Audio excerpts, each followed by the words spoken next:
It's a beautiful day in St. Louis. Oh, wait. No, I'm not in St. Louis anymore. I'm back in Detroit. Look, man, you got to hang out with us, okay? I always like hanging out with you guys. This is the best consolation prize I've ever Just gotten. think of it. You had a great 8-hour drive. It was awesome yesterday. It was really fun. Anyways, let's get to the true and false. So they could be like Duke. Remember, they lost with Jabari Parker first round and won the national championship the next year. Hey, here's to hoping. I'm not holding out much faith in that. All right, let's talk a little bit about holding out some faith in some other teams in the area that are looking to make the playoffs. Red Wings, Pistons. We'll talk a little bit of Tigers in the segment we call True or False. So we're going to start with those Detroit Red Wings and a nice win last night over the Florida Panthers, the top seed right now in the Atlantic Division. True or false, guys? 10 games to go. The Red Wings make the playoffs. Well, I don't want to change every single day after every game, so I'm going to stand by what I said about a week and a half ago. They're not making the playoffs. Ooh. What he said, I'm going with, I don't think that they are. I've talked with some hockey people, the quote-unquote hockey elite, and they are all saying they don't think that it's going to They're happen. 3 points up over Philly right now. Philly does have 2 games in hand. Now, if Philly loses their next game, the Islanders, and the Wings win in Tampa, that'll change everything drastically. I think you need Mrazek from, January Yeah. to come back. Yeah. He comes back, Howard's played pretty good the last Well, couple and the years. Red I'll Wings give have the second easiest schedule left. The team with the easiest Philly. schedule? It's Philly. The Philadelphia Flyers. So the pressure is going to be on definitely Jeff Blashill's first year. I think that would be just too much pressure put on him just to miss the playoff in his first year. So I'm going to go with true. They do make the playoffs. Maybe time just to move on from the streak. All right, here we go. Reset that clock, and let's talk about the other team in town, the Detroit Pistons. Tied with Chicago for that 8th and final spot in the playoffs right now. True or false, gentlemen, the Pistons make the playoffs? I'm going to say yes because of the schedule. The only tough, I believe, home game they have left on their 9-game homestand, I believe, is Oklahoma City. Yep. I mean, they still have to play. I think they do play Washington, who's playing really good right now. I think they're going to get in.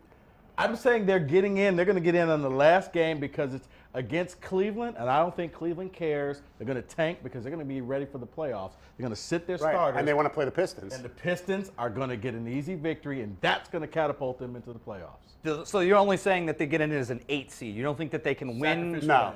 No? Sacrificial lamb? Which is okay. They need this. They need it. They right, need it. Right. The franchise needs to get back into the playoffs to get people interested once again. It's the same reason why Michigan had to make the tournament. Right. You need this for a step to build on.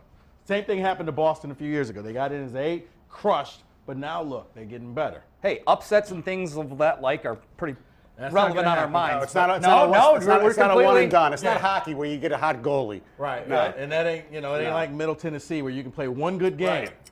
That's the case. Iverson would have had a ring for knocking off the Lakers. Unless LeBron breaks his ankle. There's the buzzer. All right. Hey, let's talk a little bit about the Tigers as well. Continuing spring training. Here we go. I've got a little pitching question for you. Will Matt Boyd have a better season than Daniel Norris? I'm going to say no. I think Daniel Norris, Boyd's been really good because his new slider is tight and all that stuff. I think Norris, because he's got a better repertoire, his fastball is better. I know he had a back tightness. He missed the start yesterday. I think he brings more to the table right now. I think Norris is going to have a better year than Boyd. I'm going with Boyd. I'm going to go just the opposite of you, Stoney. I'm going to go with Boyd.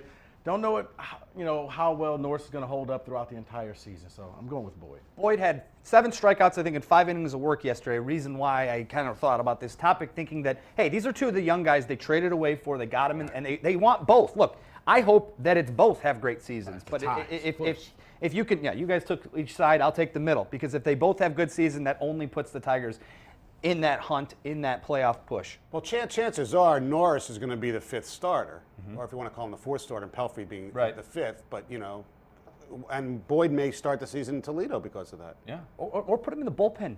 They could use some bullpen help there at the Detroit Tigers. They've had a little bit of struggles with that over the past few years. I've been told. For baseball, people told me that. Jobber Chamberlain, The back end of the bullpen's gotten a lot better. Job at Chamberlain. Oh, God. We got to go. We got to take a break. We're going to get to your tweets coming up next. Make sure you get on Twitter right now. Use that hashtag 7SportsCave. Mike Foss joins us next with your thoughts on what is the day I should literally still be in St. Louis. Man, All right. I got to get over. I'm going to make this shot. We're going to move on. All right, we'll be right back. Oh, broke. Oh, double broke.